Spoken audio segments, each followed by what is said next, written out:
A paz do Senhor, Pastor Paulo, e a todos do canal Falando de Bíblia.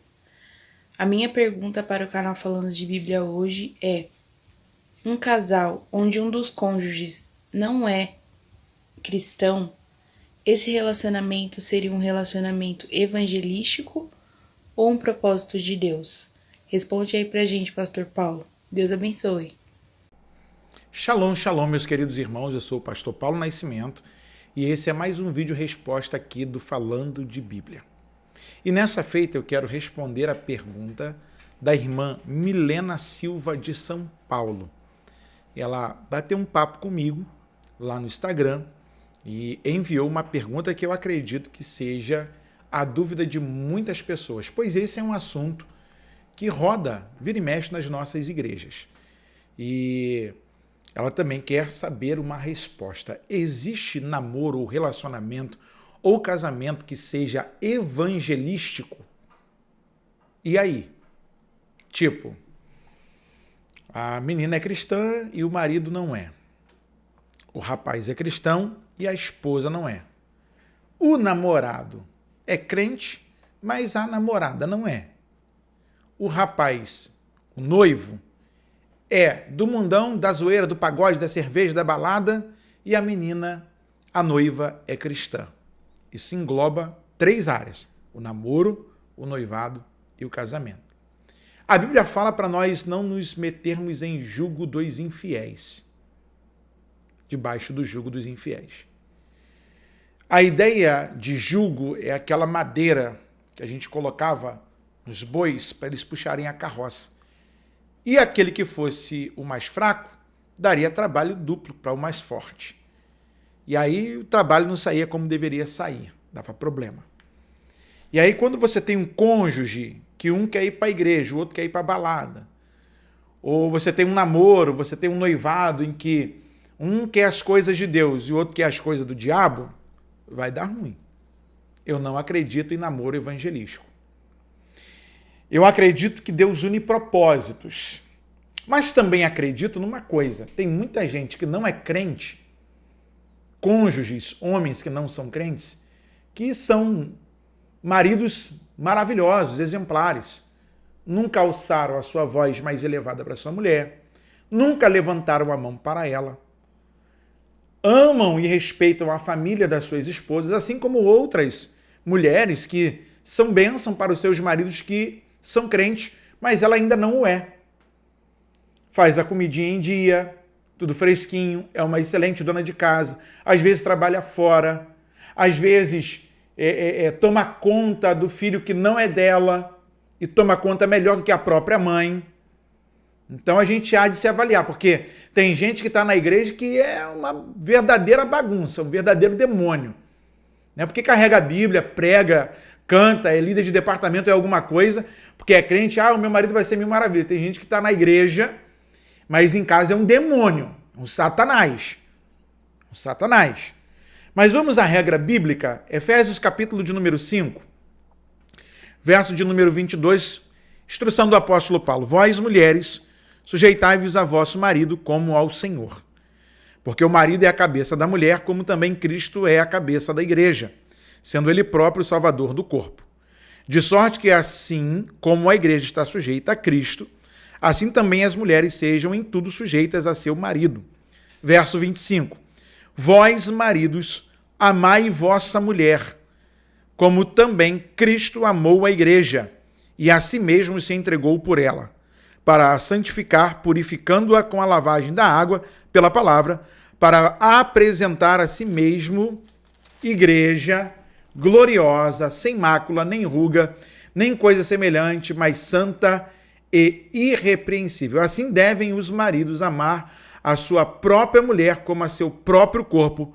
Quem ama a sua mulher, ama-se a si mesmo. Olha que coisa interessante. Apóstolo Paulo ainda, escrevendo a carta aos Coríntios, primeira carta de Paulo, verso de número 13. E se alguma mulher tem marido descrente e ele consente em habitar com ela, não o deixe. Meu marido não é crente, pastor, vou largar dele. Calma aí, olha o que está falando de Bíblia, hein? Olha o que está escrito na Bíblia. Primeira carta de Paulo apóstolo aos Coríntios, capítulo de número 7, verso 13. E se alguma mulher tem marido descrente, e ele consente em habitar com ela, não o deixe. 14. Porque o marido descrente é santificado pela mulher, e a mulher descrente é santificada pelo marido.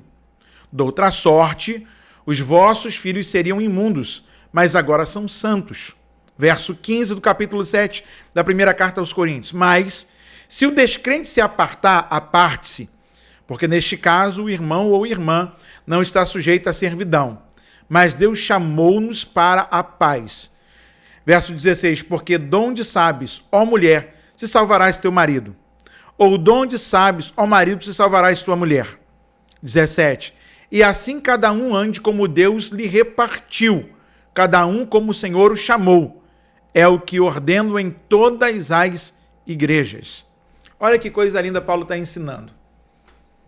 Você veio para o evangelho, seu marido não é crente. Quem vai santificar a sua casa, quem vai ser o exemplo para ele, a maior pregação é a sua boa educação. É que você mudou no trato. Se antes tu falava alto, agora tu vai falar baixo. Se antes tu era uma malcriada, agora não é mais malcriada, é uma mulher mais dedicada ao casamento. Se você antes bebia e a sua mulher é crente, e agora ela na verdade é descrente, você agora é crente, você tem que ser um marido exemplar. Você não mais vai falar alto com ela, não vai chegar chutando a porta, não vai chegar mais trêbado, nem vai ficar mentindo que foi pro futebol, mas foi pra cervejada. Porque a mulher crente vai santificar o marido não crente. O homem crente vai santificar a mulher que não é crente. Agora, se ele quiser se apartar, o conselho paulino, falando de Bíblia, aparte-se. Mas caso contrário, se ele te honra, se ele não te bate, se ele te ama, se ele te respeita, se ele paga as contas em dia, paga a tua unha, paga o teu cabelo, te ajuda a ficar mais bonita, por que tu quer separar? Só porque ele não é crente? Você vai ser a maior pregação que ele vai ouvir todos os dias e ver. É o seu testemunho. O nosso problema é que tem muita gente hoje que está na igreja, casamento falido, porque não é educado, já não quer mais estar casado, já não suporta um mais o outro, aí faz um monte de besteira, aí fica querendo resposta em um ou outro para poder separar. Vai na Bíblia, a Bíblia tem a resposta que você precisa. Você que como cristão precisa se posicionar para que o seu testemunho revele a Cristo. Agora, cá para nós, tem muita gente aí que, diferente, está fazendo errado. Está na igreja, tem oportunidade de fazer o certo, quer fazer errado. Está no meio da fé e quer buscar maridão lá no mundo. Você vai arrumar problema. Conselho de um pastor? Pastoral agora para você? Case-se e se relacione com alguém que tenha a mesma fé que a sua, tenha propósitos parecidos com o seu e que tenha objetivos de vida muito próximos do seu, para que vocês tenham uma mesma linguagem. Porque casamento é a união de pessoas de sexo diferente. Se for casamento de pessoas do mesmo sexo, são pares. Isso é abominação. Agora, uma das coisas que a gente precisa entender é que um é diferente do outro. E casamento é uma construção de vida. Deixa o seu comentário aí. Existe namoro evangelístico? Existe noivado evangelístico? Existe casamento evangelístico? Eu acredito na união de propósitos. Eu acredito que Deus une pessoas para um propósito. Ok? Deus abençoe a sua vida.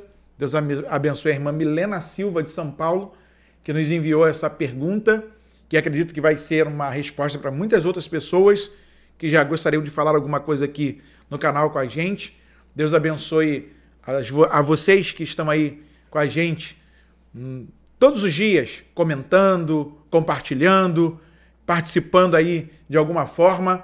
Faça como a irmã Milena. Siga a gente lá também no Instagram, @falando de Bíblia Oficial. Conversa com a gente, manda o seu vídeo pergunta e aqui nós vamos confeccionar um vídeo resposta falando de Bíblia.